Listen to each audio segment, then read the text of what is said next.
Tópico 8, aula 20.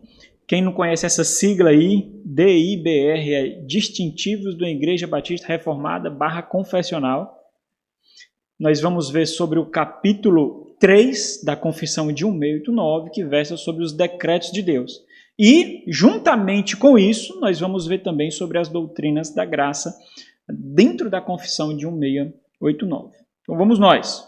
Dando continuidade à parte 2 da classe Discipulado Novos Membros, na exposição de capítulos chaves da Confissão de 1689, você até o momento já deve ter lido a Confissão de 1689, então nós separamos alguns capítulos chaves que são estruturais da nossa confissão, que são basilares na nossa doutrina, né? São temas, por exemplo, que gera discussão e discordância entre outras igrejas. Por exemplo, a questão da soberania de Deus, o livre-arbítrio do homem, nós vamos ver um pouquinho hoje, isso gera dificuldades e discussões entre igrejas com outras doutrinas. Então nós escolhemos esse capítulo para mostrar como a nossa igreja observa isso. A lei de Deus, igrejas que entendem que o Novo Testamento, e somente o Novo Testamento, é o testamento da igreja, relegando ali o Antigo Testamento, portanto, observam a lei de Deus de uma forma diferente para o cristão hoje. Então, esse é um ponto que gera discussão, então nós vamos ver também sobre isso. O que deve regular o culto ao Senhor, e nós veremos um pouquinho sobre isso no princípio regulador do culto, e o que é o dia do Senhor e como o cristão deve observar o dia do Senhor. É outro tema que gera discussão e também nós veremos isso. Então, as últimas coisas, como acontecerão, como a nossa igreja entende que vai ser o fim na consumação de tudo. Então, são temas que geram discussões, que fogem às doutrinas das igrejas e nós vamos mostrar que, por sermos confessional, como nós abordamos essas questões, né? Nós estudaremos hoje o capítulo 3 da confissão, que versa sobre os decretos de Deus. Esse capítulo é composto na nossa confissão por 7 parágrafos, na confissão de fé de Westminster, Declaração de Savoy, são 8 parágrafos. Esse parágrafo que foi subtraído da confissão de 1689, eu vou fazer menção lá na frente porque ele foi subtraído e porque ele existe nas outras confissões. Então, apesar do termo, e aqui é muito importante, irmãos, é muito importante a gente entender o que nós temos construído. Apesar do termo decretos não ser tão palatável aos nossos ouvidos modernos, tudo o que estudamos até aqui facilita muito a nossa compreensão acerca do tema. Então, entenda, Deus tem um plano.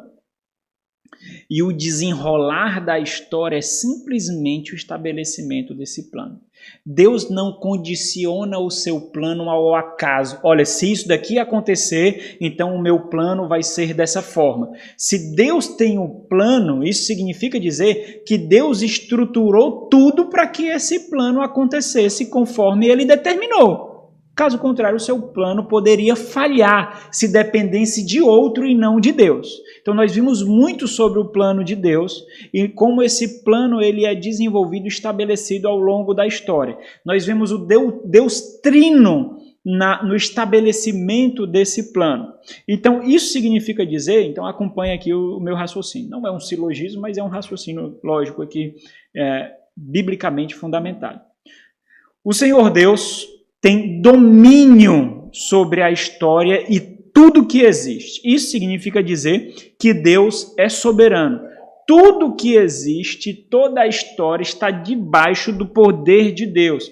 Isso significa dizer, biblicamente, se voltando para Deus, o que é soberano.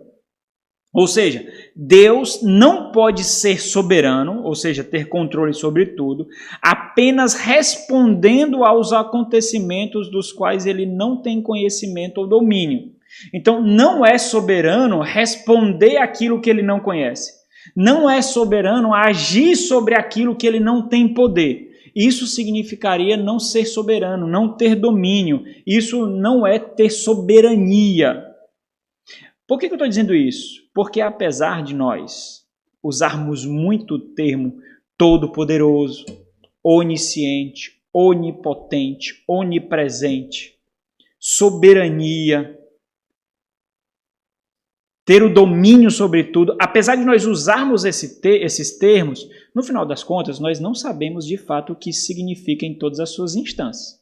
É por isso que eu estou desenvolvendo aqui esses raciocínios para que nós possamos compreender.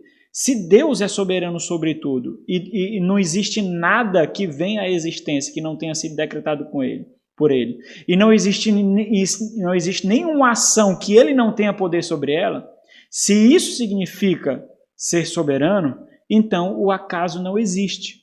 Não existe o acaso. Não existe a sorte. Ah, isso daqui foi sorte. Ah, isso daqui é fruto do acaso. Eu não sou o senhor do meu destino. Porque senão significaria dizer que eu posso determinar e essa determinação não está nas mãos de Deus. Então o acaso simplesmente não existe, porque o acaso significa o acontecimento de algo inesperado, e isso não acontece para Deus. Tudo que acontece, não somente Deus conhece, mas acontece porque assim Deus determinou. Então isso é incompatível com o Deus da Bíblia. Isso significa que tudo que acontece não é novo a Deus, não o surpreende. Portanto, o que acontece só acontece porque Deus assim determinou. Logo, os decretos de Deus são expressões da sua soberania. Como Deus exerce o seu domínio, como Deus exerce a sua soberania através dos seus decretos, mostrando que Ele tem poder em tudo que acontece e tudo que existe. Ok? Fui bem repetitivo, mas deu para entender? 1 de Crônicas 29:11 expressa isso, diz assim: Teu, Senhor, é o poder, a grandeza, a honra, a vitória e a majestade, porque Teu é tudo quanto há nos céus e na terra. Teu, Senhor, é o reino e Tu te exaltastes por chefe sobre todos. Então esse texto resume muito bem a soberania de Deus. Esse é o esboço, esse esboço aqui é oferecido por Samuel Waldron, que tem um comentário da Confissão de 1689. Eu modelei um pouquinho para ficar um pouco mais pedagógico para a gente, alguns termos que parecem mais técnicos aqui, para a gente eu modelei ao longo da exposição. Então, mas esse capítulo ele se divide de uma forma mais ampla em duas divisões, né? O decreto geral de todos os eventos e o decreto específico que faz referência especialmente à eleição e à predestinação para a vida e as consequências de morte. As doutrinas da graça, que são conhecidas também como 5 pontos do calvinismo, também serão abordadas através desse capítulo. E eu escolhi abordar através desse capítulo porque é bem mais pedagógico abordar as doutrinas da graça, os 5 pontos do calvinismo, através de capítulos de um capítulo que explicitamente fala sobre isso, mas também um capítulo que versa sobre os decretos de Deus. Se Deus decretou todas as coisas, como Ele não decretou aqueles que serão salvos? Então, se torna mais pedagógico, se torna mais instrutivo. Mas nós poderíamos ver ao longo de toda a confissão essa doutrina perpassando as Escrituras. Não porque os divines ali, os redatores, os escritores da Confissão de Westminster, a Declaração de Savoy e a Confissão Batista, não porque eles tentaram encaixar as doutrinas da graça ali, os 5 pontos do calvinismo, mas porque isso estava encharcando a sua mentalidade. Então, ao desenvolver teologia, eles não se preocuparam em colocar cada ponto ali. Por que eu estou dizendo isso? Porque na nossa expressão de culto a Deus, nós exibimos aquilo que nós acreditamos. Então, o nosso culto a Deus é a expressão da nossa teologia. Você não escuta direto falando aqui sobre predestinação, escuta? Você não escuta direto aqui falando sobre eleição, escuta? Não escuta. Mas isso está encharcado na nossa teologia. Esse é o nosso entendimento. Para que isso seja exposto, nós não precisamos falar direto que nós somos uma igreja calvinista, porque isso já está claro nas nossas pregações, no nosso discipulado, no nosso pastoreio, no nosso culto. Isso já está evidente, já está claro. Então nós não precisamos falar sobre isso a todo instante. Nos nossos aconselhamentos, nós exaltamos a soberania de Deus e não a vontade do homem. Então, nos nossos aconselhamentos, nos nossos tempos de oração, nos nossos cultos, nos nossos clamores a Deus, nas nossas petições, nós descansamos no fato de que o Senhor é soberano e não de que o Senhor não acontece, não conhece as consequências que esse mundo tomará. Então, isso tudo está envolvido na nossa teologia. Para nós mostrarmos essas particularidades maiores da nossa teologia, nós não precisamos todo momento ficar falando sobre calvinismo, eleição, predestinação. Não precisamos falar sobre isso. Isso se torna evidente nos nossos ensinos. Então, eu escolhi observar esses pontos aqui nesse capítulo porque é o terreno apropriado, já que fala sobre os decretos de Deus. Então, se Deus decreta todas as coisas, por que não decretaria aqueles que serão salvos? É um raciocínio lógico, né? Então aqui, o que é que eu fiz? Para nós não repetirmos os parágrafos, que são 7, eu destaquei com cores as porções ali que evidenciam mais algum ponto do calvinismo, algum ponto das doutrinas da graça. São essas cores aí, ao longo das exposições, os irmãos vão ver essas cores. Depravação total, eleição incondicional, expiação limitada ou definida, né, diz respeito àqueles que o Senhor escolheu por quem Jesus morreu. A graça irresistível, que faz referência àquele chamado eficaz, porque alguns ouvem e recebem a Cristo, e porque outros ouvem a mesma mensagem e não recebem a Cristo, porque o Senhor age eficazmente em uns e não em outros. E a perseverança ou preservação dos santos, que é uma vez salvo para sempre, nenhuma ovelha será arrebatada das suas mãos, né? E ela é um acróstico de um termo em inglês chamado tulip, né? Ou tulipa, T-U-L-I-P. Então, é um acróstico, por isso que tem a tulipazinha desenhada, que é a nossa logo, né? É uma tulipazinha, né? Ok, então tirei uma dúvida aí de muitos, o pessoal não sabia o que era isso, né? Para a gente é tão normal, né? Então vamos lá, irmãos. No capítulo 2 eu vou me demorar mais um pouquinho, no capítulo 3 eu vou demorar ainda mais, tá bom? Porque são capítulos chaves para nós desenvolvermos alguns pontos.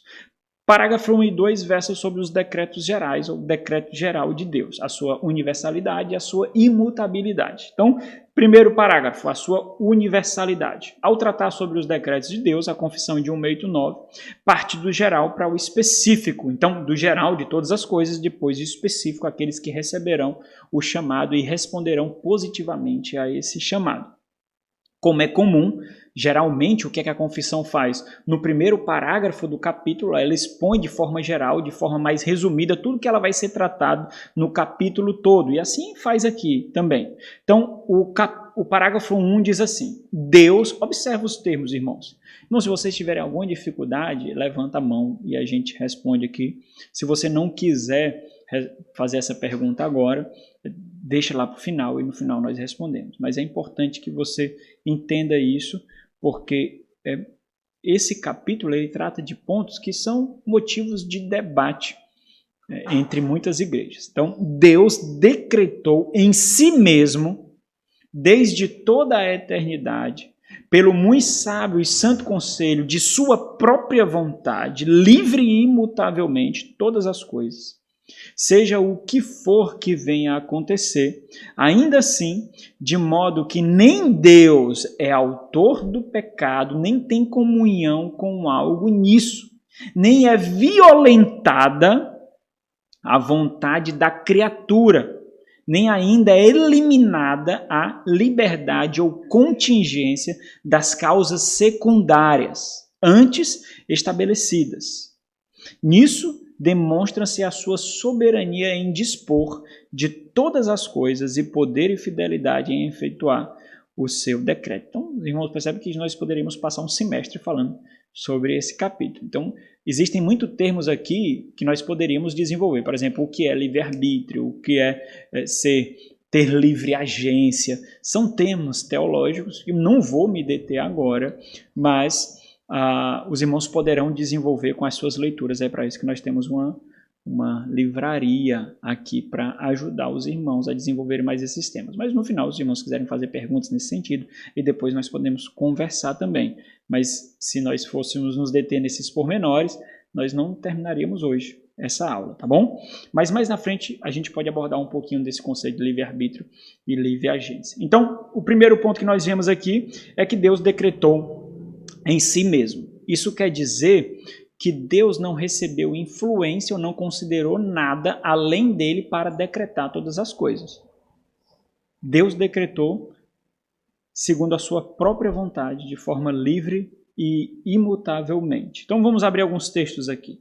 Eu li Isaías 14, né? Os irmãos ouviram aí na liturgia. Vamos abrir em Isaías 46 e outro abre em Salmo 115. Ok. Segundo a sua própria boa vontade.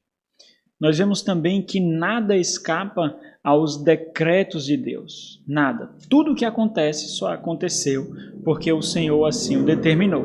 Vamos abrir aqui outros textos, irmãos. Romanos 8, 28. É um tema interessante para nós vermos isso. Romanos 8, 28. Até o dia mau, até as dores, até as enfermidades. Todas as coisas cooperam. Por quê? Porque nós sabemos que elas não fogem às mãos de Deus. Então, essa daqui já é uma aplicação do apóstolo Paulo aos crentes de Roma. Aqui já é uma aplicação do entendimento que ele tinha, como todo judeu, dos decretos de Deus. Deus não é o autor do pecado. Aqui nós vemos um ponto em que muitos hipercalvinistas defendem o fato de que, olha, se Deus decretou todas as coisas, Deus também decretou o pecado, porque o pecado existe, logo tudo que existe foi decretado por Deus. Esse é o silogismo que eles fazem, né? Desculpa. Que eles fazem.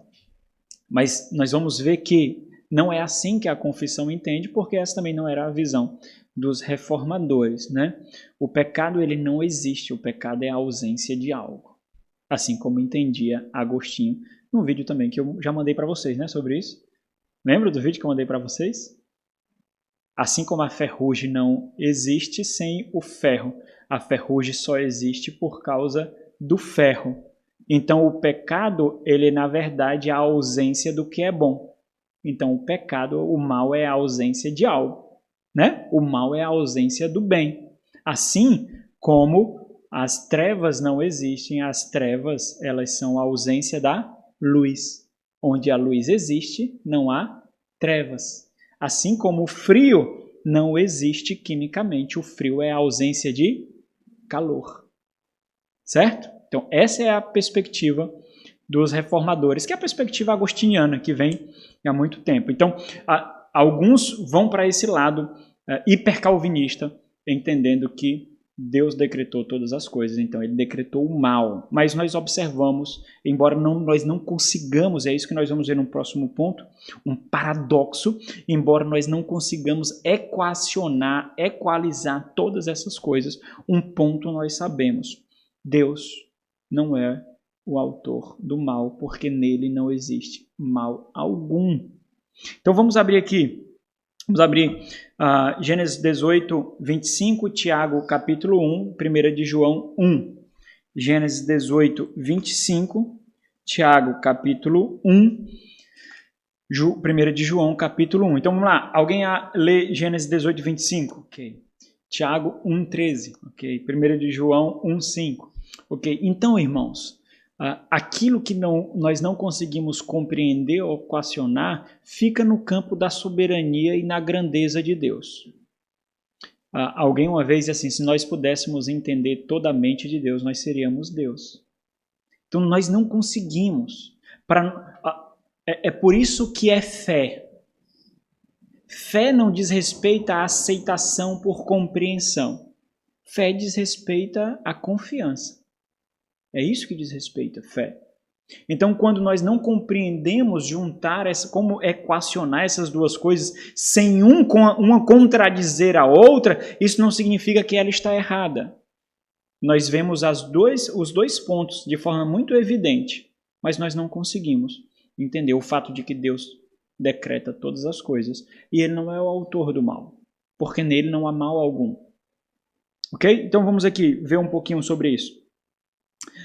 E aqui, abre em Gênesis capítulo 20, ou capítulo 50, versículo 20. Nesse texto aqui nós vemos que a falta de compreensão nossa nos faz questionar, mas isso mostra justamente a nossa incapacidade de perceber a mente de Deus. Então vamos lá, Gênesis 50, 20, alguém abre em Atos 2, 23, por favor. Gênesis 50, 20.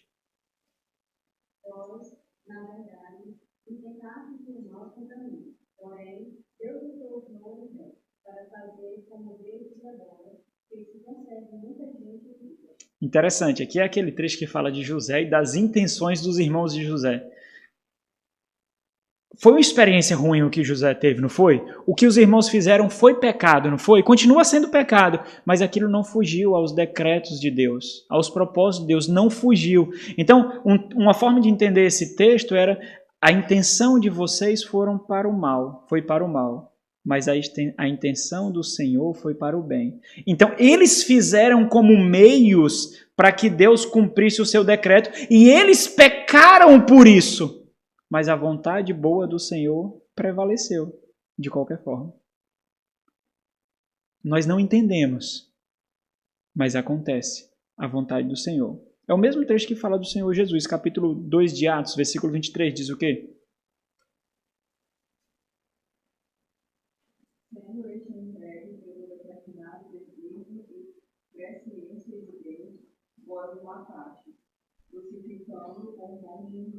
Ok. E Jesus Cristo foi entregue pelo determinado desígnio de quem? Quem foi que decretou isso? Mas quem foi que matou? Os ímpios. Quem são os culpados? Os judeus. Né? Os ímpios, aqueles que não receberam o Senhor. Eles foram os culpados. Né? Ok. E nós vemos que é a expressão da soberania de Deus, os seus santos decretos, a sua sabedoria. Sabedoria faz referência à mente de Deus que nós não conseguimos entender em muitos pontos. Efésios capítulo 1, pode abrir. Efésios capítulo 1, ele fala muito sobre todo esse soberano decreto de Deus desde antes da fundação do mundo, inclusive sobre a eleição e a predestinação e a preservação dos santos pelo seu Santo Espírito. Ele fala muito sobre isso. Então nós vamos ver em alguns momentos o Efésios capítulo 1. Mas vamos ler aqui do 3 ao 5, por favor.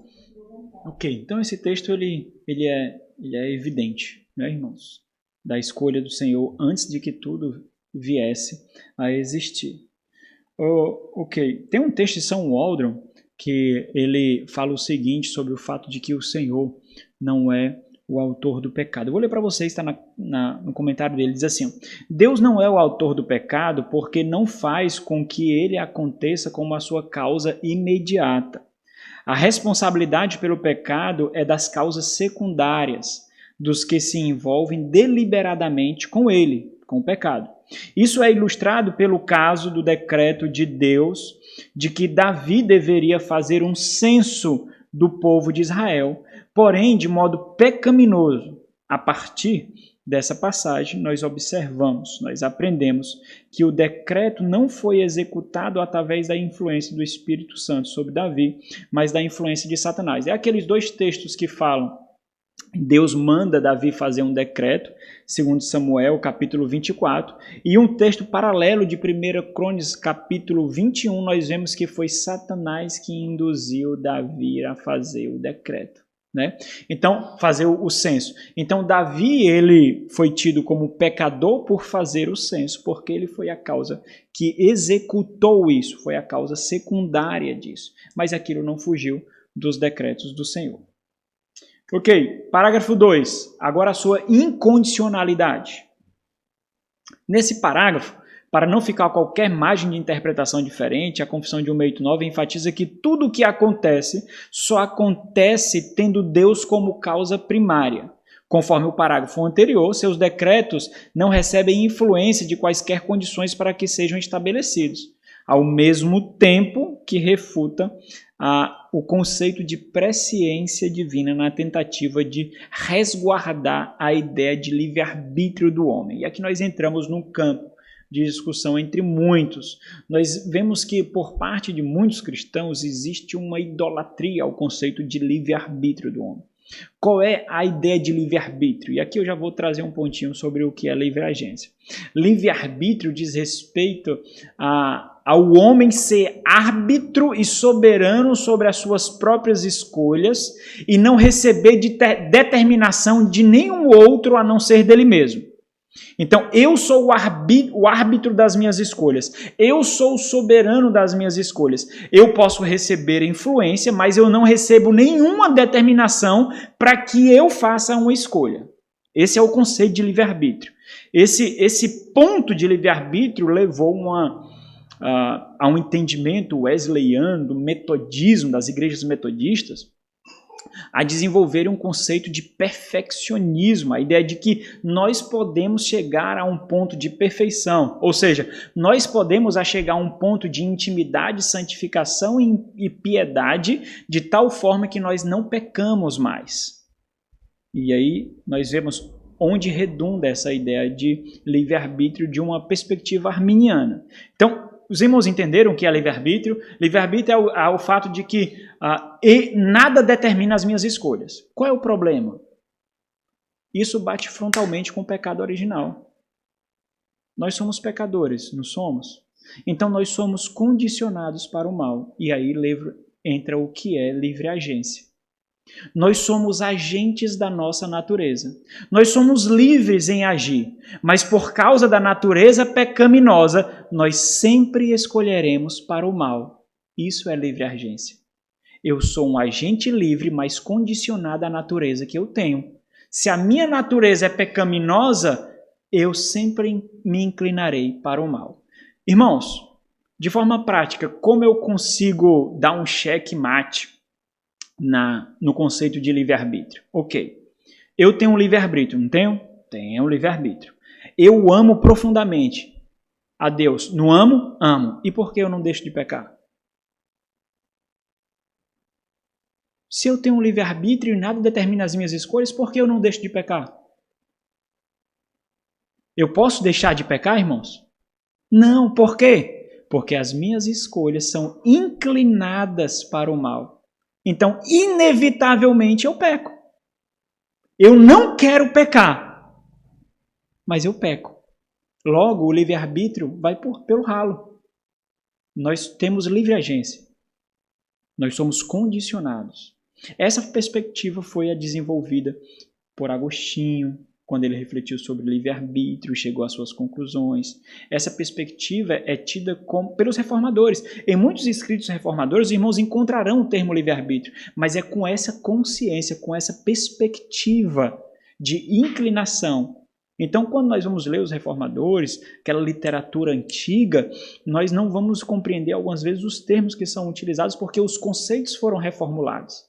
Certo? Então, no tempo dos reformadores, inclusive dos batistas ali, muitos momentos nós encontraremos eles falando sobre o livre-arbítrio, mas o conceito é esse que eu estou falando para vocês sobre livre-agência, porque é um conceito que era utilizado pelos reformadores. E os irmãos entenderam? Então, nesse afã de defender o livre-arbítrio como essa primeira conceituação que eu dei, que nada determina as nossas escolhas, portanto nós podemos ou escolher o mal ou escolher o que é bom, nada determina esse conceito de livre-arbítrio. Nesse afã, o que foi que aconteceu? Desenvolveram uma perspectiva que vem desde lá de Armínio, um pouco depois de Armínio, né? Uma doutrina wesleyana que veio formar a igreja metodista, né? Porque até Armínio era calvinista também, irmãos. Foi os alunos de Armínio que estragaram o negócio. Desenvolveram a ideia de presciência. Qual é a ideia de presciência? O homem é livre. O homem tem um livre-arbítrio.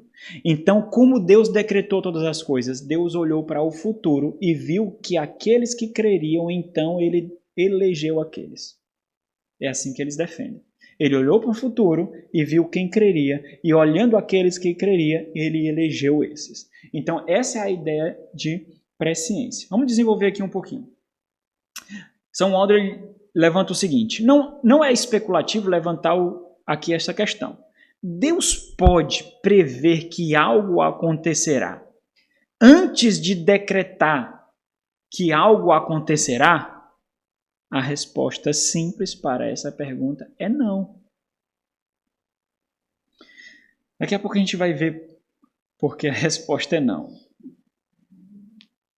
Embora Deus conheça tudo, o que possa ou venha a ocorrer sobre todas as circunstâncias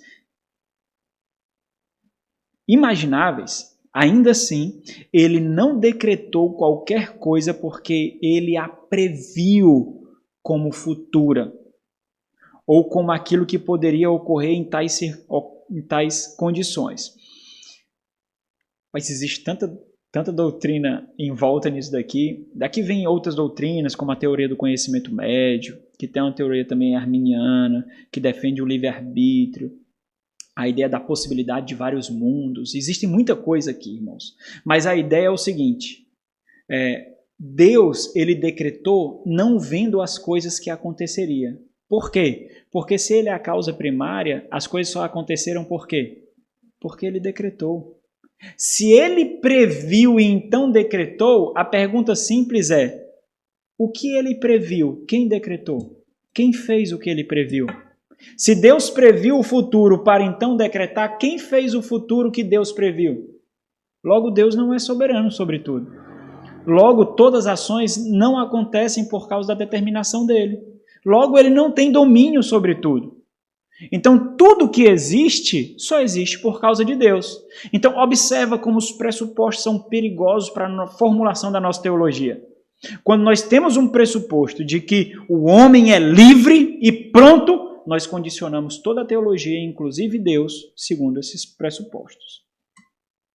Então, nós vemos o decreto onisciente de Deus, nós vemos o decreto incondicional de Deus. Nós não vamos ler esse texto para nós avançarmos um pouquinho, mas os irmãos podem ler posteriormente. O que nós já vimos já nos ajuda a compreender um pouquinho disso. Deus sabe todas as coisas, inclusive as possibilidades que poderiam acontecer se ele agisse diferente. Mas segundo a sua santa e boa vontade, ele escolheu aquilo conforme ele agiu. E ele decretou de forma incondicional. Deus não foi influenciado por nada e nem por ninguém. Deus simplesmente fez segundo a sua boa vontade. Se os irmãos perceberem isso, de alguma forma nos dá descanso e consolo. Entre naquele ponto muito prático. Deus não nos amará mais porque nós fazemos melhor, nem nos amará menos porque nós fazemos pior. Deus os ama por causa do que Cristo fez. E foi assim que ele determinou. Ok. E agora nós entramos nas especificidades dos decretos de Deus. Deus faz uma seleção distintiva aqui ao decretar todas as coisas. Aqui é a particularidade. A formulação desse parágrafo se torna óbvia à luz de tudo que foi tratado até aqui. Ou seja, agora é natural considerar que os decretos de Deus, que faz tudo, também cause a salvação dos que creem, já que nada foge aos seus decretos. E essa é a predestinação para a vida. É o termo que os autores da Confissão de 1.8.9 trazem aqui, quando eles dizem: alguns homens e anjos são predestinados e pré-ordenados para a vida eterna por meio de Jesus Cristo. Isso quer dizer que, se alguns são predestinados para a vida, outros são rejeitados, são chamados de réprobos, são rejeitados por Deus. O que implica em dupla predestinação. E aqui vem outro termo mais difícil para os irmãos. No entanto, a forma como a Confissão de 1.8.9 aborda essa terminologia, essa questão, não deixa margem para o hipercalvinismo. Qual é a perspectiva do hipercalvinismo? Daqui a pouco a gente vai ver. Como é que a Confissão trata isso? A Confissão não trata aqueles que são ordenados para a morte como ordenados. Aqueles que são alheios à predestinação para a vida. A Confissão não trata dessa forma. Como é que a Confissão trata? Outros, ou seja, existem aqueles que foram predestinados para a vida, anjos e homens, mas outros são deixados a agir em seus pecados para a sua justa condenação. Meus irmãos, isso muda tudo. Muda tudo. Por quê? Todos nós nascemos pecadores ou bons? Pecadores. Todos nós, por natureza, nascemos destinados, por natureza, à salvação ou à perdição. Ser deixado significa caminhar para quê? Para a perdição. Olha como a confissão trata isso de uma forma muito bela, muito interessante. E é diferente. A confissão de Westminster não trata assim. E a declaração de Savoy não trata assim. A confissão de Westminster de Savoy usa terminologia parecida para a salvação e a perdição. E houve a modificação aqui na confissão de 189, e essa modificação foi muito bela, talvez por uma discordância que eles tiveram ali na formulação entre si mesmo. Possível que alguns batistas ali entendiam como a confissão de Westminster, mas eles deixaram isso de lado e trataram dessa forma aqui. E aí nós vamos observar que a predestinação é a ação graciosa de Deus. Isso é a predestinação. Ok. Qual é a dupla predestinação? O termo existe para os dois, certo, irmãos? O termo dupla predestinação existe tanto para aqueles que são hipercalvinistas, né, que entendem que Deus tanto predestinou para a vida como predestinou para a morte, mas a conceituação é diferente, certo? Então, por exemplo, o hipercalvinista, ele entende a ação de Deus de uma visão positiva e positiva. Deus age positivamente para a vida e Deus age positivamente para impedir de crer. Então, qual é o entendimento de dupla predestinação do hipercalvinismo? É assim, ó. Ensina que Deus intervém positiva e ativamente na vida dos eleitos para operar graça em seus corações e trazê-los à fé. Ok, tá certo. Nós só temos fé por causa da ação de Deus ativamente em nós. Certíssimo. O problema é o segundo ponto. Da mesma forma, no caso dos réprobos, nos casos dos rejeitados, daqueles que não receberão a ação graciosa de Deus, Deus, na visão deles, Deus opera o mal, Deus opera o pecado no coração dos réprobos e os impede ativamente de vir à fé. Essa visão tem sido frequentemente chamada de hipercalvinismo, porque vai além da visão de Calvino, Lutero e outros reformadores. O grande problema disso é porque, inevitavelmente, a gente coloca Deus como autor do mal, porque Deus causa o mal no coração, impedindo-os a fé. Esse é o grande problema. Vamos desenvolver aqui. Esse conceito de dupla predestinação, uma visão positiva, é rejeitada pela confissão de 189. Pelo que observamos, o parágrafo 1, que diz: nem Deus é o autor do pecado, nem tem comunhão com algo assim. Por isso, a confissão de 189 tem muito cuidado ao utilizar os termos de formas diferentes para essa predestinação. A confissão de 189, ela usa essa terminologia. Eles são deixados a agir em seus próprios pecados, em seus pecados. E aí nós vemos que isso fica muito evidente, porque a condenação aqui causada, observada para os réprobos, é simplesmente a entrega de Deus. É o que nós vemos em Romanos capítulo 1. Deus os entregou. Eles não consideraram Deus, eles não se voltaram para Deus. O que foi que Deus fez? Deus simplesmente não agiu para causar fé, para causar regeneração. Deus os entregou. E eles continuaram no mesmo trajeto de morte que eles estavam vivendo. Então, ressaltando assim, a correta perspectiva reformada seria o seguinte: a eleição, segundo Joel Bick, a eleição é obra da graça de Deus. E a reprovação é obra da justiça de Deus. Eles caminharam segundo seus próprios caminhos, rejeitando a lei de Deus, rejeitando Deus, e então eles receberam o pagamento por causa do seu trabalho. Qual é o salário do pecado? A morte. Então, qual é a dupla predestinação, o conceito de dupla predestinação na perspectiva reformada? É uma visão positiva e negativa. Deus age positivamente para causar fé e Deus os entrega. Deus não age. Deus nos entrega ali positivamente. Então seria o seguinte: no caso dos eleitos, Deus intervém para operar positiva e ativamente a graça em suas almas e levá-los à fé salvadora. Isso mesmo. Ele regenera unilateralmente os eleitos e assegura a sua salvação. Essa regeneração não depende dos eleitos, depende somente dele. de Deus. No caso dos réprobos, ele não opera, Deus os entrega. Deus não opera o mal neles, nem os impede de chegar à fé.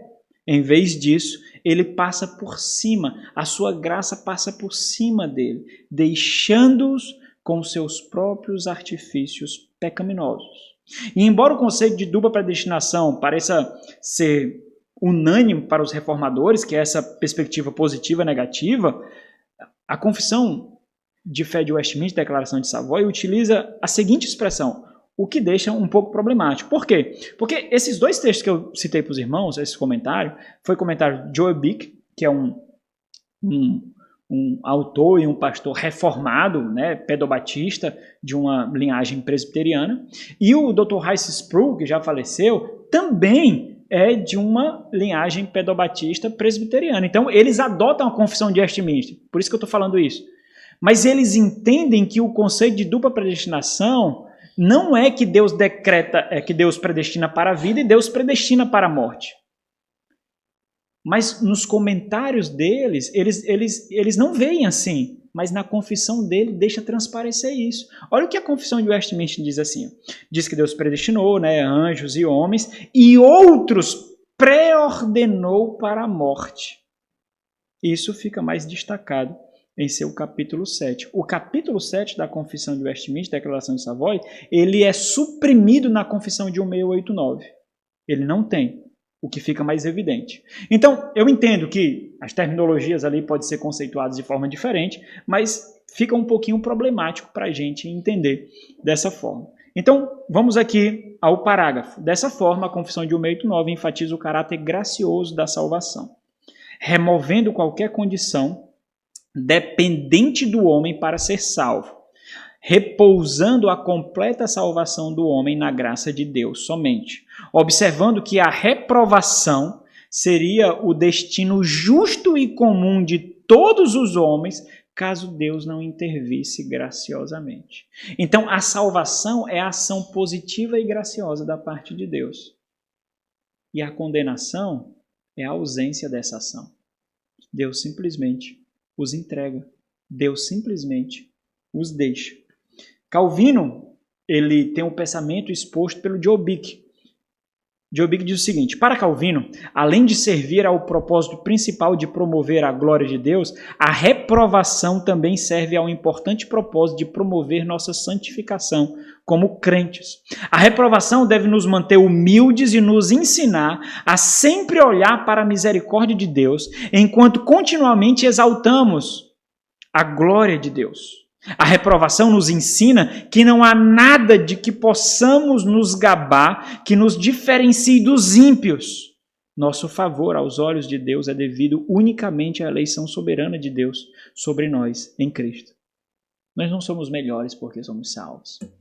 Nós não somos diferentes intrinsecamente porque somos salvos. Porque tudo foi graça de Deus. E aqui a gente já pode ver as cores surgindo aqui. Ó. Nesse parágrafo, nós vemos trechos que falam sobre a eleição incondicional e nós vemos trechos que falam sobre a depravação total. Então, esses dois pontos ressaltam essas duas características. Nós vemos a predestinação dos eleitos e a depravação total é ressaltado pelo fato de que Deus os entregou a si mesmo.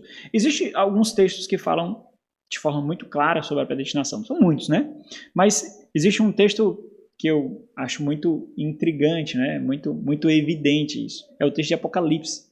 Apocalipse capítulo 13. Alguém abre Apocalipse capítulo 13 e outro abre Apocalipse capítulo 21.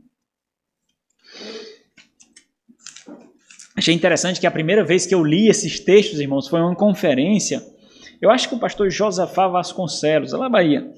E quando eu vi esses textos, para mim ficou algo tão evidente, e o questionamento que eu fiz para mim mesmo foi: como eu nunca vi isso? Como eu nunca observei dessa forma, né? 13:8 diz o quê? Alguém abre em 21, 27 também.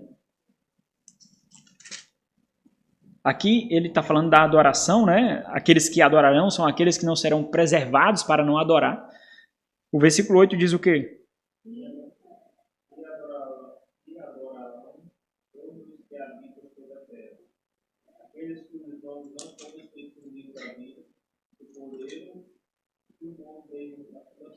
Ok, então, quem são aqueles que pecarão por idolatrar, adorar a besta? Quem são aqueles? Somente aqueles cujos nomes não foram escritos no livro da vida.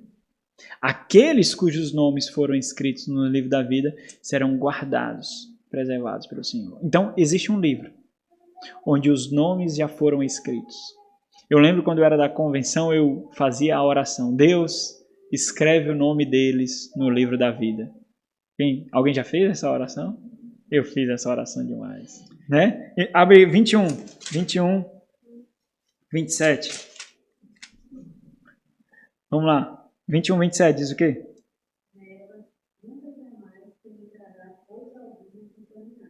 Está falando do novo céus, nova terra, né? Vai.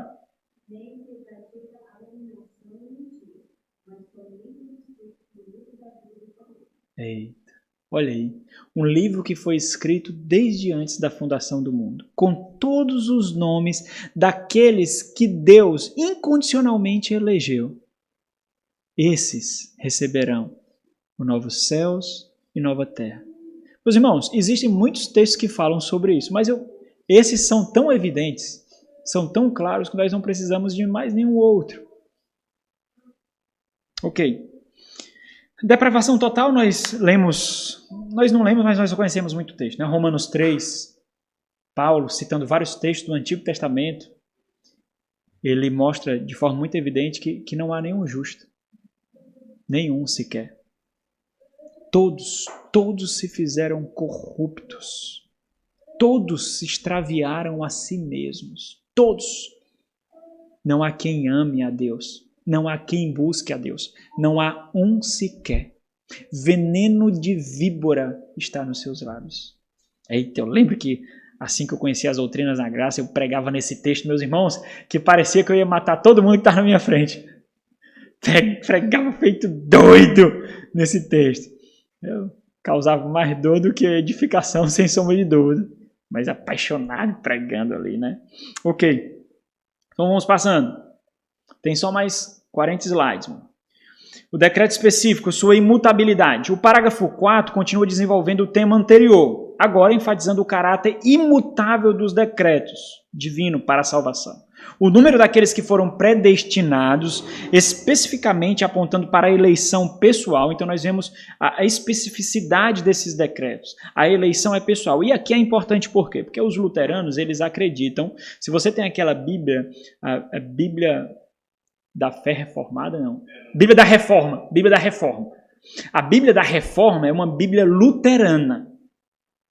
A Bíblia da herança reformada é uma Bíblia reformada.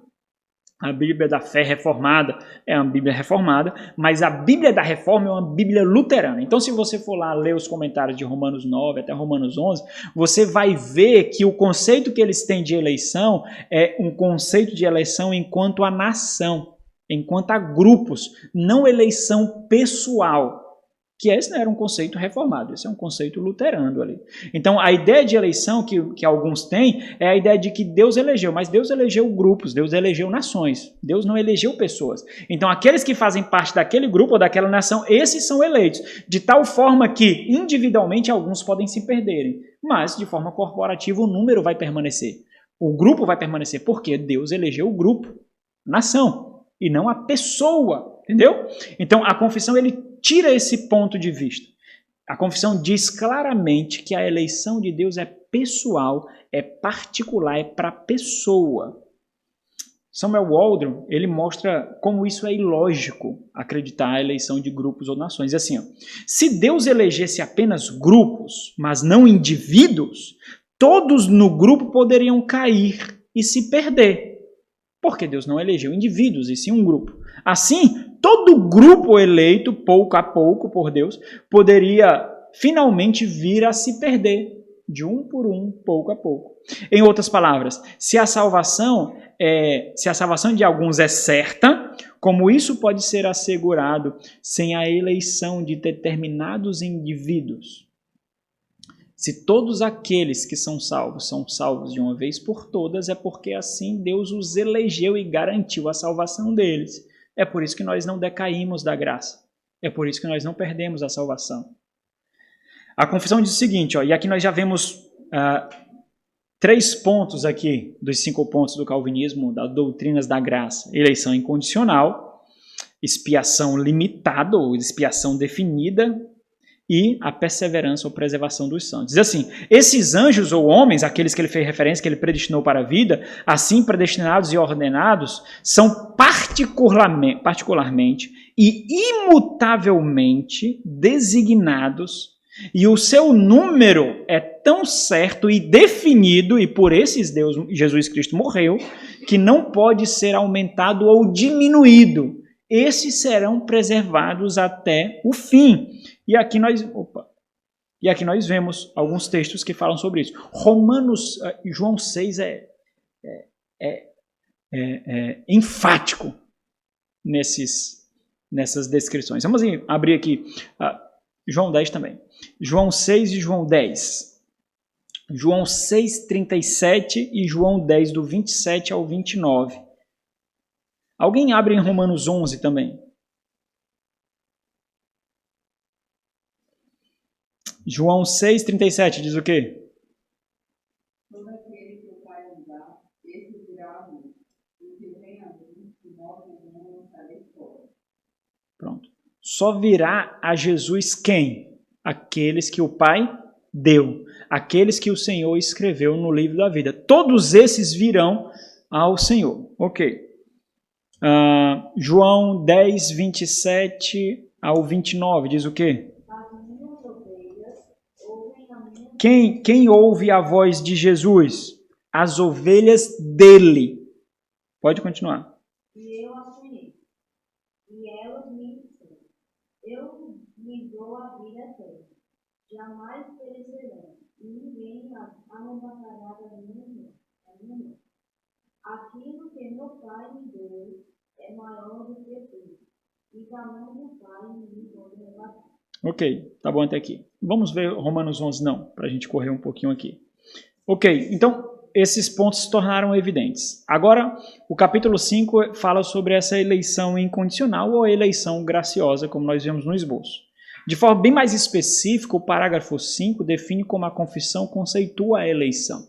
Qual é o conceito de eleição? Não é porque depende do homem, não é por presciência, não é por algo que o homem fez. É por pura graça. A eleição é inteiramente incondicional, não é condicionada ao que nós fazemos. É puramente baseada na ação graciosa de Deus. Então isso significa que nada em nossa salvação depende de nós, tudo provém de Deus. Observe como esse entendimento se enquadra perfeitamente dentro da temática dos decretos divinos. Assim como toda a ação, o que acontece e existe não pode ser causados por outro, a não ser Deus, por que seria diferente com a salvação? Seria ilógico. A confissão diz o seguinte, e aí eu vou pegar alguns pontos aqui já para os irmãos abrirem aí, né? Efésios capítulo 1. Não, abre Efésios capítulo 2. Efésios capítulo 2. Então, aqueles da humanidade que são predestinados para a vida, Deus, antes da fundação do mundo, e aqui nós vemos a eleição incondicional e a depravação total, de acordo com o seu propósito eterno e imutável e o secreto conselho e beneplácito de sua vontade, os escolheu em Cristo para a sua glória eterna. Efésios capítulo 1 diz isso apontando para as 3 pessoas da Trindade. Para a sua glória, para a sua glória, para a sua glória, para a sua glória eterna. Por sua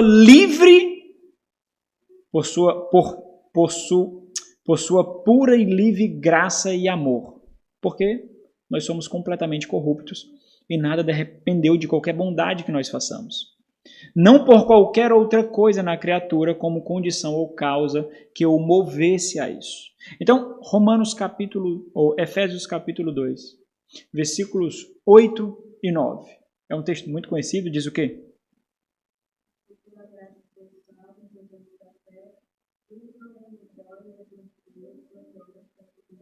Ok. Então, esses versículos eles são muito evidentes, né? esse versículo 5 aí do capítulo 2, que versa aí sobre a depravação total, mostra a necessidade de uma ação a parte de nós para que nós pudéssemos ser salvos. Porque nós éramos mortos. Mortos não esboçam ação. Em mortos não há vida. Diz o que o versículo 5?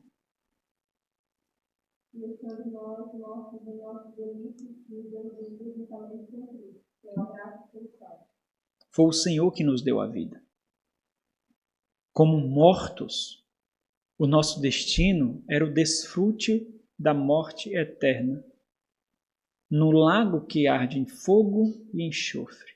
Mas Deus agiu graciosamente, cumprindo aquilo que Ele determinou antes da fundação do mundo. E nos chamou de tal forma, e aí vem a graça eficaz que nós vamos ver mais na frente, que algo que Ele colocou no nosso ser, na nossa alma, foi ativado, que apenas os eleitos têm, de tal forma que nós respondemos a Ele, amando responder. É isso que não nos faz robôs, é isso que não nos faz autômatos. Deus, ele não remove a nossa própria vontade.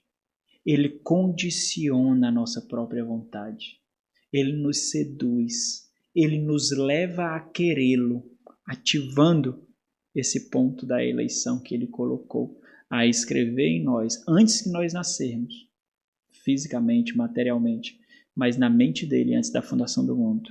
Isso é eleição. Então, se vamos observarem os 5 pontos aqui, eles são entrelaçados. Se você modificar um, você terá que modificar os outros necessariamente. Vamos lá, irmãos. São 7 parágrafos. Nós estamos no 6º. E aí, quando os irmãos preferirem, os irmãos podem assistir de novo, para que os irmãos entendam melhor.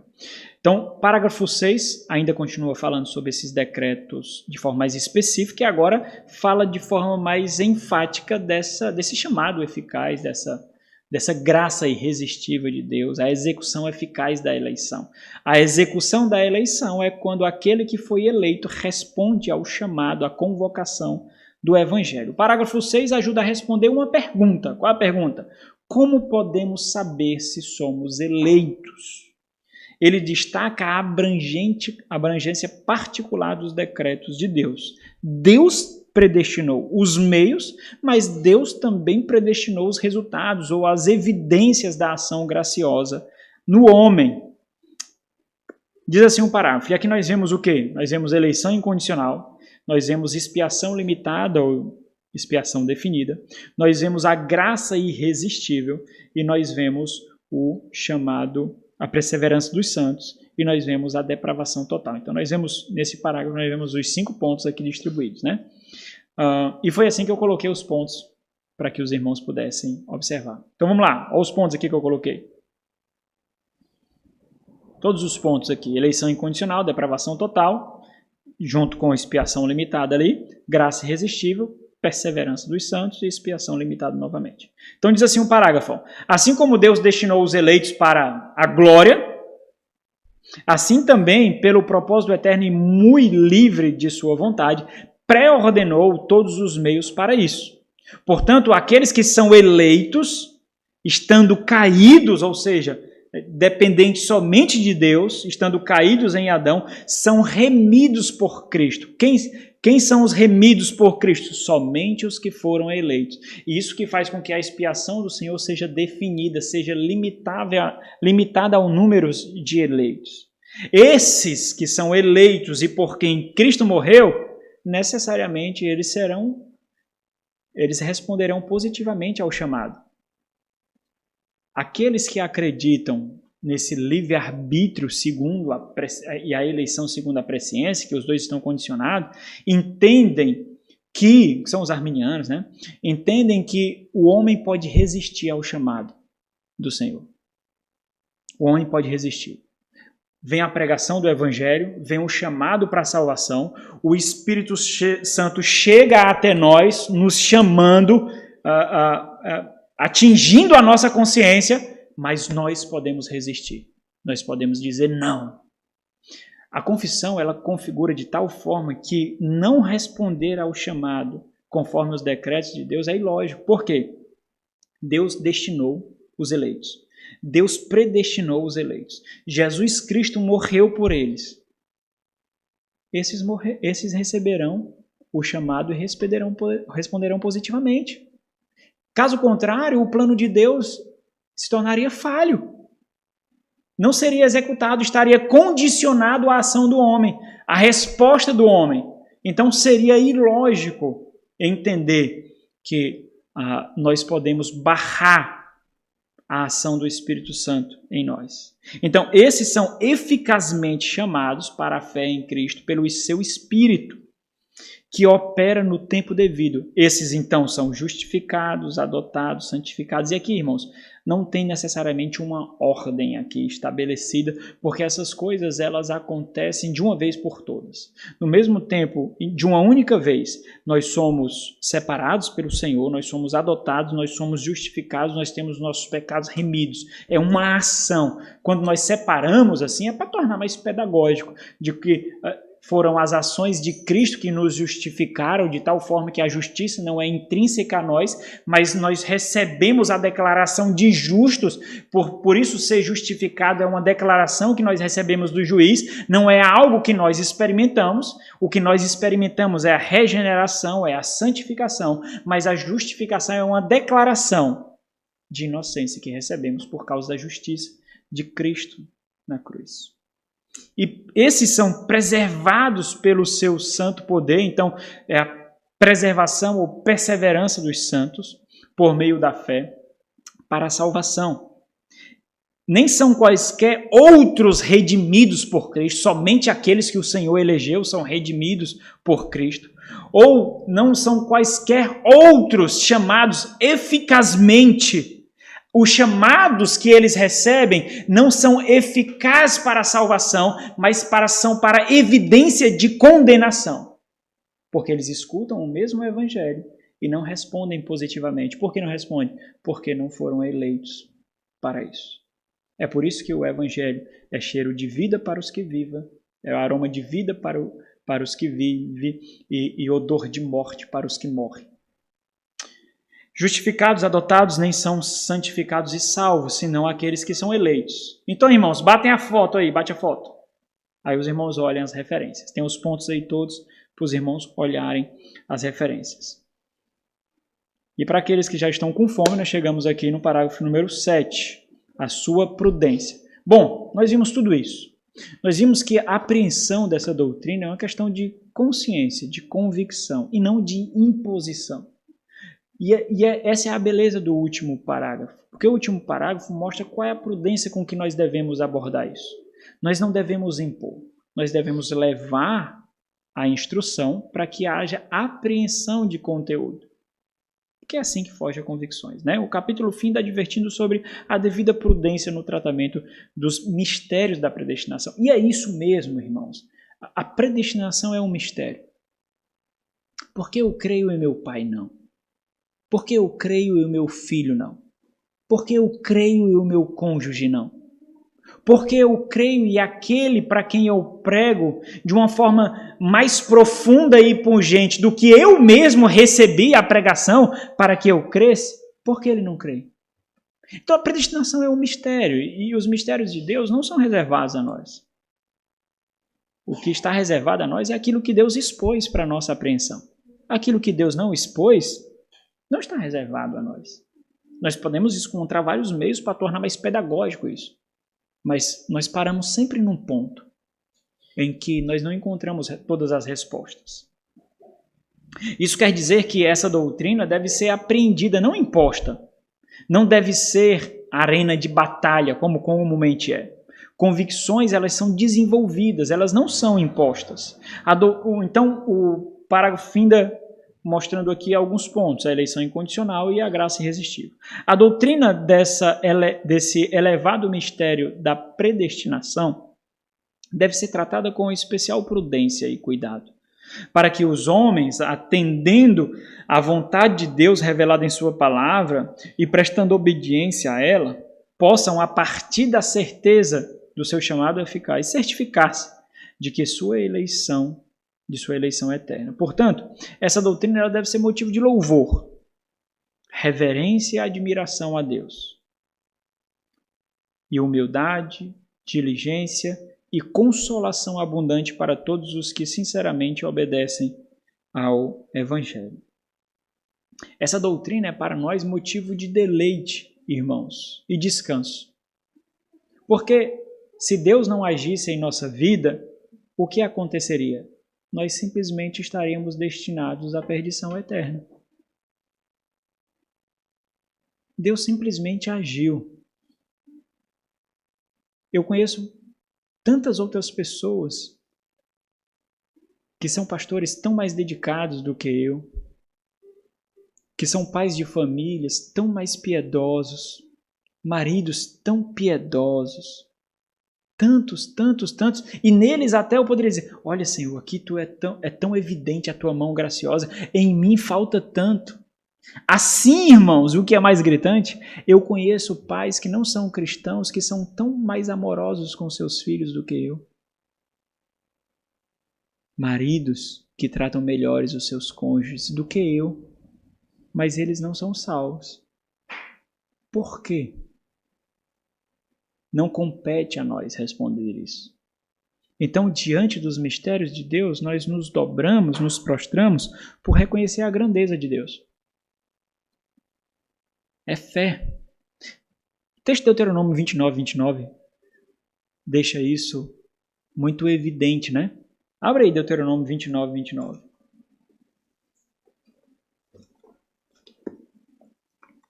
Diz o quê? As coisas encobertas pertencem ao Senhor, nosso Deus. Porém, as reveladas nos pertencem, a nós e a nossos filhos, para sempre. Para que cumpramos todas as palavras que nós falamos. Amém. O porquê pertence a Deus. O porquê não está reservado a nós. Esses são os mistérios do Senhor. Os mistérios do Senhor revelam a grandeza e a sabedoria do Senhor. Não compete a nós trafegar em locais que nós não podemos, não temos acesso. O Senhor não nos reservou. Aquilo que Deus expôs, aí nós temos a obrigação de nos deter. Aquilo que Deus não expôs para nós, nós não temos o direito de perscrutar. Né? Perguntas, irmãos. Meus irmãos, não é sempre que nós vemos essa temática aqui. Né? Muito provavelmente, demorará muito para nós vermos os 5 pontos do calvinismo ser exposto aqui como nós vimos hoje. Não é algo que nós fazemos com frequência, porque nós já demonstramos isso em vários outros pontos. Né? Então, espero que vocês tenham compreendido, espero que vocês tenham entendido aí. E se vocês tiverem dúvidas, façam aí para que possam ser sanadas, né? Se eu conseguir. Perguntas? Não? Tem algum arminiano aqui? Ok. Irmãos, essa doutrina, calvinismo, arminianismo, vai muito além de simples livre-arbítrio, mas é a exaltação da soberania de Deus. Essa é a grande máxima, né? Então, se eu não me engano, Calvino ele só escreveu sobre isso nas suas Institutos, lá no seu 3º livro. Mas esse é o maior ponto de debate. Até lá, Calvino desenvolveu temas abundantes sobre a soberania de Deus. Abundantes. Então, quando ele escreveu sobre a eleição, foi simples consequência da aplicação da soberania de Deus. Simplesmente.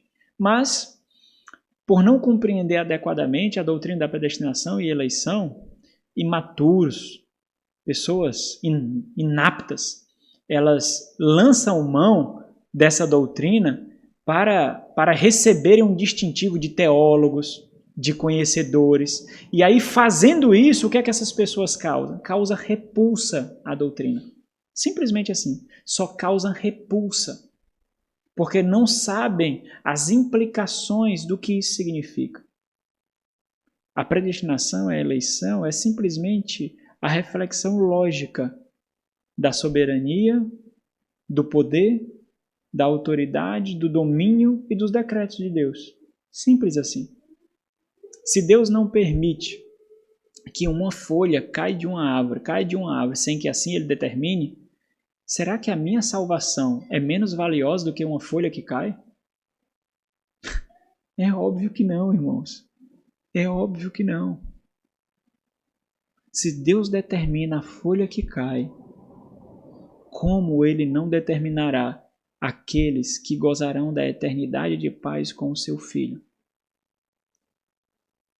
É natural isso. É uma consequência natural. O grande problema é refletir sobre esse tema sem contexto. Esse é o grande problema. As pessoas querem refletir sobre temas complexos em conversas de 10 minutos. Não dá. Não dá. Olha, eu corri aqui para dar uma aula e levou 1h30, quase. E corri. Eu sei que eu corri. Porque também eu sei que nós não teremos tantas oportunidades para falar sobre esse tema outras vezes, né? Pois vamos orar. Vamos ficar de pé para orarmos?